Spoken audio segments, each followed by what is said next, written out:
Hello everyone, जों दिनै class 10 नि मेथ्सनि सोंथि 5.1 नि नैबे नम्बर 1 क्वेश्चन्सनि थार्ड क्वेश्चन्सखौ सल्व खालामगोन। सिगांनि भिडिअआव नोंसोरनो नैबे नम्बर 1 आरो नम्बर 2 खौ सल्व खालामनानै होदोंमोन। बेफोरखौ नुवाखैब्ला नोंसोर बे भिडिअनि डिसक्रिप्शननि गाहायाव लिंक मोनगोन, बेयाव लिंकआव थांनानै नायहैनो हागोन।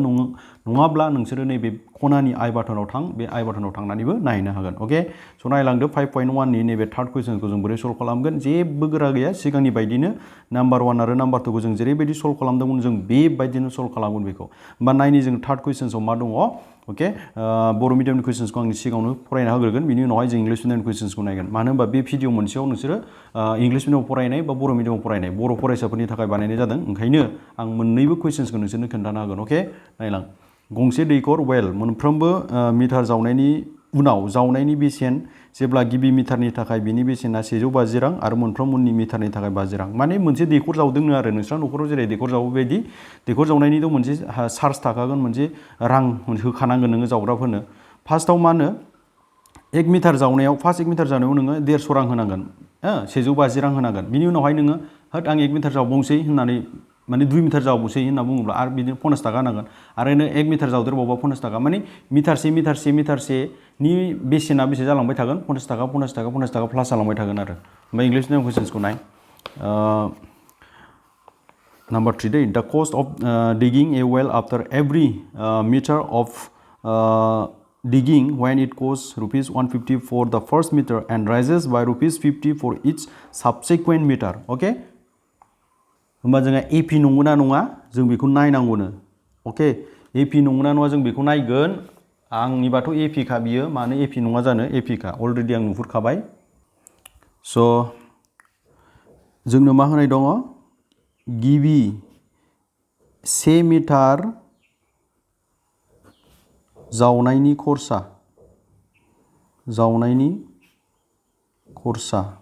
खरसा माने बेसेबां खरस जादों बेखौ होनदों, बेसेबां लादों। स' फार्स्टआव बेसे खरसा जायोनो, 150 150 खरसा जायो फार्स्ट 1 मिटार जावनायाव। बेनिफ्राय सेकेन्ड मिटार जावनायनिफ्रायसो जालांसै दानिया। स' नैथि माने गिबि 1 मिटारावथ' नोंहा 150 जाबाय, दानिया 2 मिटार जावनायाव बेसे खरसा जागोन। अके, नैथि 2 मिटार जावनायनि खरसाया बेसे जागोन, 2 मिटार जावनायनि खरसाया बेसे जागोन नोंसोर नुहुरखाबाय अलरेडि। 2 मिटार माने 1 मिटार जावनायाव फार्स्टआव 150 लागोन, ओमफ्राय एक्सट्रा आरो 1 मिटार जावलांबा 50 थाखा लांबाय थागोन होन्दों नालाय, ओंखायनो बेसे खरसा जासिगोन बेहा 50 थाखा खरसा जादेरसिगोन। बा माने बेसे खरसा जागोन बेहा 200 खरसा जागोन, 200। होमबा 3 मिटार जावनायाव बेसे खरसा जागोन, 3 मिटार जावनायनि खरसा। स' इंलिश मिडियाम होननानै बिदि लिरदो, द कस्ट अफ 3 मिटार दिगिं। होमबा नोंहा नैथि 2 मिटारसिम जावनायाव नोंहा 200 खरसा जायोमोन, आरो 1 मिटार जावदेरबावबा 3 मिटार जागोन, माने नोंहा बेसे प्लास जादेरबावगोन 50 थाखा। माने 50 थाखा प्लास जालांबाय थायो। अके, फार्स्टआव 150, बेनिफ्राय उनाव 50 थाखा आरो 50 थाखा बिदिनो थांबाय थागोन। होमबा बेसे खरसा जाखो नोंहा 250 खरसा जासिगोन नोंहा 250। होमबा 4 मिटार जावनायाव बेसे खरसा जागोन, 4 मिटार जावनायनि खरसा। इंलिश मिडियाम होनना लिरबानो जाबाय, द कस्ट अफ 4 मिटार दिगिं। ओरैबायदि गोरलै। बेसे जागोन, नोंहा 3 मिटारसिम जावनायाव 250 खरसा जाखाबाय। होमबा 4 मिटार माने 1 मिटार जावदेरबा आरो 50 थाखा प्लास जादेरसिगोनलाय, माने बेसे जागोन 300 मिटार। सरि, रां, बे रां दै, रां। रुपिस लिरबानो जाबाय इंलिश मिडियामफोरना, बर'निया रां, बर'नि रां होनना बुङो दै, रां। होमबा बिदिनो थांबाय थागोन बियो, बिदिनो थांबाय थागोन। ओंखायनो आं बे सिनखौबो होनो हायो, बिदिनो जालांबाय थागोन आरो बियो। जों इसिबां दिहुनबाय थानो गोनां गैया, 4 मिटारसिम दिहुनबाय। बेवहाय दैखरखौ बेसे मिटार जावदों बिसोर होआखै, जास्ट जोंनो अनुमानल' होदों आरो। 1 मिटार जावनायाव 150 खरसा जागोन, ओमफ्राय एक्सट्रा 1 मिटार जालांबाय थाबा 50 थाखा जालांबाय थागोन, बेबायदि होन्दों आरो बिसोर। ओंखायनो जोंखौ 4 मिटारसिम दिहुनबाय, जोङो 5 मिटारसिमबो दिहुननो हागोन, नांलायलाया, बेखिनियावनो जोङो मिथिखागोन। स' मा जाखो जोंहा, देयरफर जोंहा जावनायनि खरसाया बेसेबां, जावनायनि खरसानि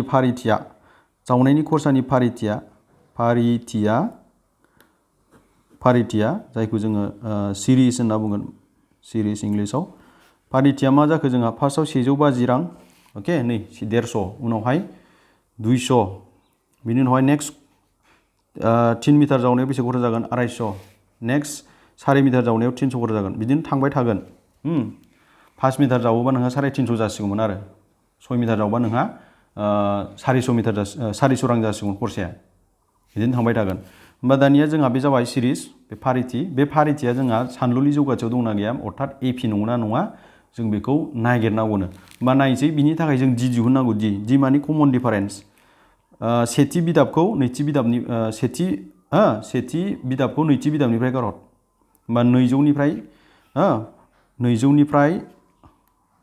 200निफ्राय 150 खौ माने फार्स्ट टार्मखौ सेकेन्ड टार्मनिफ्राय माइनास खालाम बेसे मोनगोन नोङो 50 मोनगोन थिग बिदिनो आरो मोनसे दिहुनबावलाय 250निफ्राय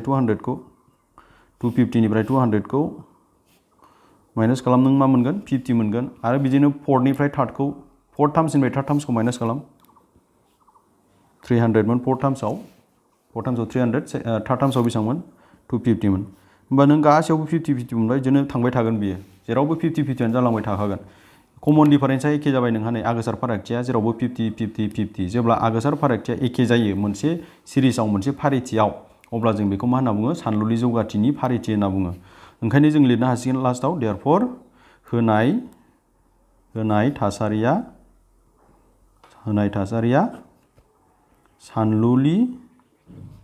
सानलुलि जौगाथि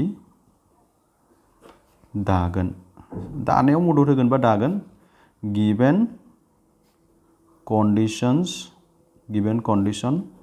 from an AP arithmetic progression AP माने बास जेबो गोरा गैया ओरैबादि गोरलै ओरैबादि गोरलै ओंखाम जानायाव दै लोंनायासो गोरासिन स' उननि भिडिअआव लोगो मोनगोन आंनि उननि भिडिअआव नैबे नाम्बार 3 बे नाम्बार 4 खौ सल्भ खालामगोन बे भिडिअखौ नायनानै माबोरै मोनखो कमेन्ट खालामनो बावनाङा आरो लोगोफोरनोबो नायहरथों बिथांमोनाबो नायनानै सोलोंनो हाथों रोंथों उननि भिडिअआव लोगो मोनगोन गोजोन्थों